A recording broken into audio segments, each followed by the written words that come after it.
विश्वचषक 2026च्या जेतेपदाकडे कूच करणाऱ्या भारतीय क्रिकेट संघाचा उद्या सर्वात मोठा कस लागणार आहे।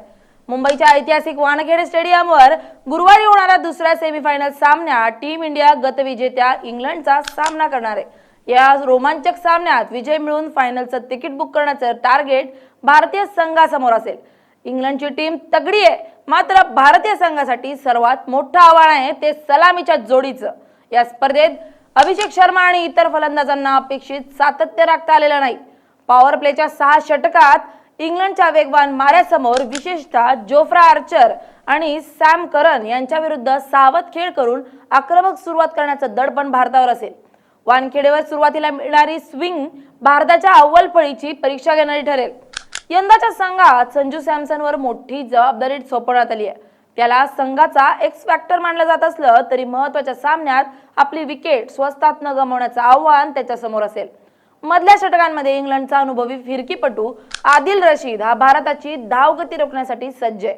रशीदच्या फिरकीचा सामना करण्यासाठी सूर्यकुमार यादव आणि हार्दिक पांड्या यांना विशेष रणनीती आखावी लागेल। इंग्लंडच्या संघात अनेक असे खेळाडू आहेत जे वर्षानुवर्षे IPL खेळत आहेत। जोफ्रा आर्चर आणि विल जॅक्स आणि सॅम करन या खेळाडूंना वानखेडेच्या खेळपट्टीचा आणि येथील वातावरणाचा सखोल अनुभव आहे। भारतीय खेळाडूंच्या कमकुवत बाजू त्यांना माहीत असल्यानं घरच्या मैदानावर खेळत असूनही भारताला होम ॲडव्हान्टेज मिळवणं कठीण जाऊ शकतं। त्याचसोबत बुमराला इतरांची साथ मिळणंही तेवढंच महत्त्वाचं आहे। मागील काही सामन्यात भारताची फिल्डिंग काहीशी सुस्त राहिली आहे। इंग्लंड सारख्या आक्रमक संघांविरुद्ध फिल्डिंगमध्ये झालेली एक चूकही महागात पडू शकते। तसेच ड्यूचा परिणाम लक्षात घेता नाणेफेक जिंकणं हा देखील सामन्याचा एक निर्णायक टर्निंग पॉइंट ठरू शकतो। वानखेडे स्टेडियमवर फॅन्सचं प्रचंड दडपण असतं। 2011च्या विश्वचषकाच्या आठवणी या मैदानाशी जोडल्या गेल्या आहेत। मात्र इंग्लंडनं यापूर्वी भारताला मोठ्या स्पर्धेत अनेकदा रोखलंय।